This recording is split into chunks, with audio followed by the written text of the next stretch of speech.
Boards में इस एक चीज़ को हम हमेशा नेग्लेक्ट करते हैं and this is the thing that makes us suffer at the end of our board exams. क्योंकि रिजल्ट देखते हैं तो लगता है कि इतना अच्छी हमने मेहनत करी थी, इतने अच्छे से हमने अपने कॉन्सेप्ट्स क्लियर करे थे, तब भी हमारे बोर्ड्स में मार्क्स क्यों नहीं आए? Because you are lacking the skill of answer writing in your board exams.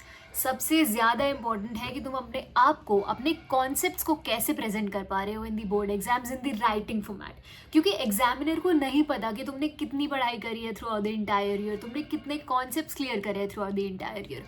What matters there is how you present your answer the right way on that sheet of paper, the particular way that is required right there. सबसे ज़्यादा important है समझना कि तुम्हें क्या चीज़ें ध्यान रखनी चाहिए while answering। सबसे पहले तो फॉर्मेट्स, दूसरा इज द सीक्वेंस, तीसरा is how you write and four are some miscellaneous things but they are very important. हर एक सब्जेक्ट के लिए एक टिप अलग से I will be providing for answer writing, क्योंकि ऑब्वियसली हर सब्जेक्ट के लिए दैट वेरीज अ लॉट। तो इस वीडियो को पूरा देखना and you see the proportion right. If you haven't subscribe to the channel, do subscribe, क्योंकि अगर तुम सब्सक्राइब करते हो it does help me a lot in bringing more quality videos to you all. तो अगर वीडियो पसंद आई है, do like, make sure to comment on this emoji for a shout out in the next video. Shout out for this video goes to Rajwinder. Thank you for commenting.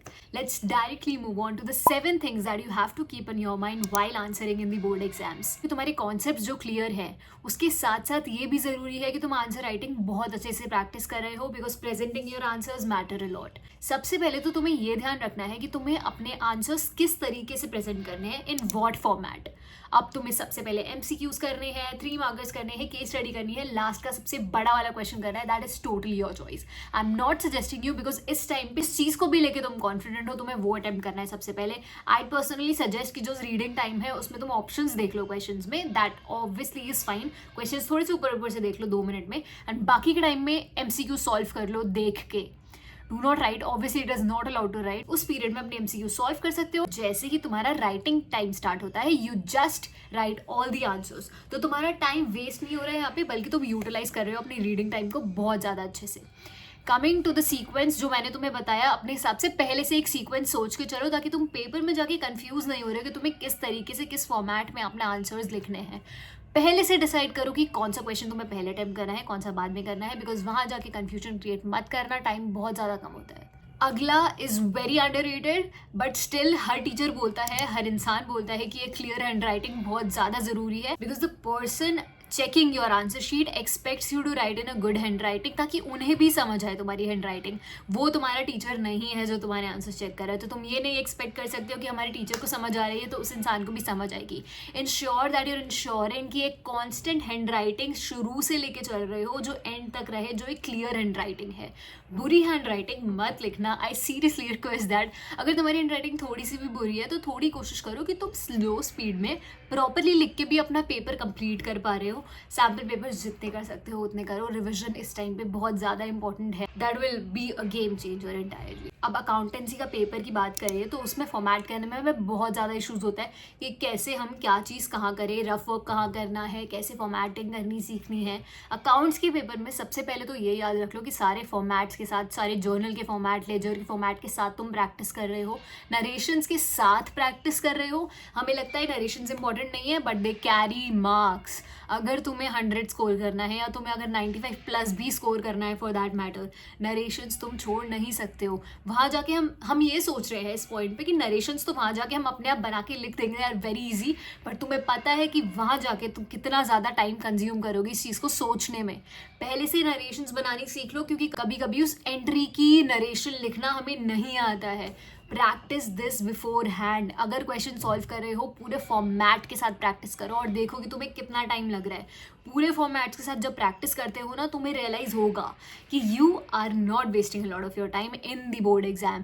पहले से ही अगर तुम्हें आता है ना ये चीज़ करना, तो you will be able to complete the paper on time. I'd personally suggest कि तुम लास्ट का एक पेज ले लो, उस पर सारा रफ वर्क कर लो। साइड में लाइन्स ड्रॉ करके रफ वर्क करने की कोई ज़रूरत नहीं है, because it makes the page untidy. It makes the page untidy और ऊपर से तुम्हारे लिए स्पेस बहुत कम कर देता है। तुम स्प्रेड करके नहीं लिख सकते हो ताकि it looks more clearer and better. तो you should take the last page of the paper, उसको यूज़ करो, और बाद में अगर तुम्हें एक्स्ट्रा शीट लेनी है तो उसका भी लास्ट पेज कर लो. You can write simply write rough work और उस पर अपना सारा रफ वर्क कर दो. मुझे बहुत ज़्यादा डाउट आया था इस चीज़ को लेकर, so I am simply clearing that. Last का एक पेज लो, उस पर रफ वर्क करो, दैट इज इट. इकोनॉमिक्स में भी ऐसे करना है तो सेम चीज़ अप्लाई कर सकते हो, because I simply wanted to do more calculations, तो मैंने भी सेम चीज़ अप्लाई करी थी. एक सबसे बड़ी गलती हम जल्दबाजी में क्या करते हैं कि हम क्वेश्चन नंबर ही गलत लिख देते हैं. This is the biggest mistake. तुम्हारा पूरा क्वेश्चन का आंसर गलत हो जाएगा. वहाँ टीचर नहीं देखेगा कि बच्चे ने सही आंसर लिखा है for the wrong question number. Ensure कि सही क्वेश्चन नंबर्स लिख रहे हो, उसके आगे एक सही आंसर लिख रहे हो, किसी और क्वेश्चन का आंसर नहीं लिख रहे हो. बहुत ज़्यादा आई अंडरस्टैंड, हम बहुत पैनिक करते हैं, बहुत ज़्यादा पैनिक करते हैं, बट द पॉइंट है इज कि अगर तुम सही से लिखना नहीं सीखोगे ना, it will be difficult at the and. बहुत ज़्यादा पैनिक हो जाएगा, बहुत ज़्यादा पैनिक हो जाएगा. तो सैम्पल पेपर सॉल्व करो again again, do a lot of practice, panic कम होगा थोड़ा. Okay, so this is something जो काफ़ी लोग सजेस्ट नहीं करते हैं बट करते भी हैं. सो आई पर्सनली सजेस्ट कि हर एक क्वेश्चन जब खत्म हो रहा है ना, एक पेंसिल से एक लाइन ड्रॉ कर दो, दैट इज इट. वो तुम्हारे 1 मिनट से ज़्यादा, 1 मिनट क्या यार, तुम्हारे 10 सेकेंड से ज़्यादा वो चीज़ नहीं लेगी. एक सिंपली क्वेश्चन खत्म हो रहा है, एक पेंसिल से लाइन ड्रॉ कर दो with the help of a scale. Do not use your hand. तुम एक आर्ट एंड क्राफ्ट के बच्चे नहीं हो, तुम सीधी लाइन ड्रॉ नहीं कर सकते हो. इनकेस कर सकते हो तो that is totally your choice, but still use a scale properly, एक टाइट लाइन करो and that is it. Your question is right there. अब वो क्यों करनी है तुम्हें लग रहा होगा कि अरे क्या एक्स्ट्रा चीज़ें बोल रही है करने के लिए and everything, but the point here is कि बहुत ज़्यादा सुंदर आंसर लगता है. बहुत ज़्यादा लगता है कि इस बंदे ने आंसर किया है, तो पता चल रहा है कि हाँ आंसर एंड हो रहा है, वो दूसरे क्वेश्चन के आंसर में मिक्स नहीं होता है. Ensure that you create a line, just that. BST की वीडियो में ये चीज़ मैंने बहुत बार बोली थी और पता नहीं इससे रिलेटेड डाउट्स क्यों आए थे. आई नो कीवर्ड्स आइडेंटिफाई करने में बहुत ज़्यादा प्रॉब्लम होती है, बट प्रॉब्लम तब नहीं होगी जब तुमने प्रॉपरली रिवाइज कर रखा होगा. BST, इकोनॉमिक्स, अकाउंटेंसी की theory and even in your English exam, important keywords को अंडरलाइन करो with the help of your blue pen or your pencil, whatever you want.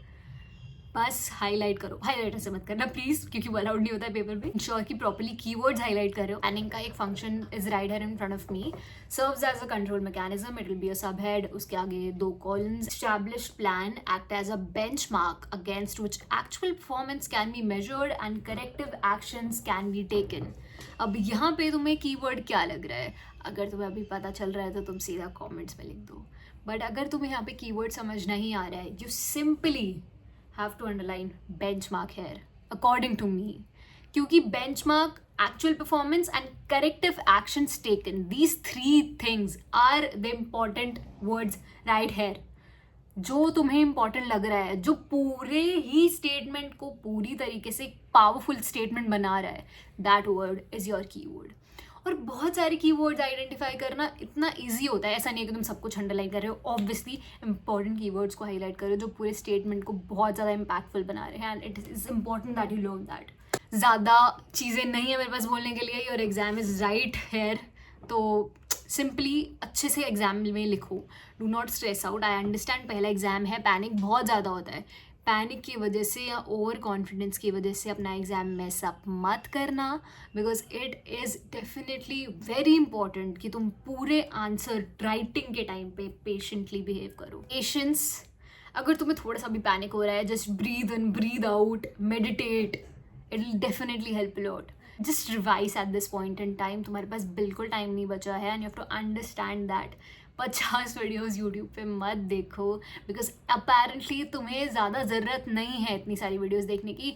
जो ज़रूरी वीडियोज़ हैं उनको देखो, जो इंपॉर्टेंट चैनल्स हैं उनकी वीडियोज़ को देखो. फालतू वीडियोज़ मत देखो कि 2 दिन में BST कैसे क्रैक करे, कोई नहीं क्रैक कर सकता. अच्छे से रिवाइज करो, प्रॉपरली आंसर करके आना. कोई भी डाउट्स है कॉमेंट्स में पूछ सकते हो, and anything related to anything you can just ask in the comments. Subscribe कर देना channel, because again I will be back with another video very soon. Exam से एक दिन पहले बहुत इंपॉर्टेंट टिप्स की एक short I'll be uploading, so ensure that you subscribe. Also community join कर लो, because there you will be getting all the updates on CUET. Also some important notes, so definitely go join the community. Apart from that, all the best yaar, you will do really good in the exam. I hope it goes all well for you. Subscribe. Take care. Peace out. Bye-bye.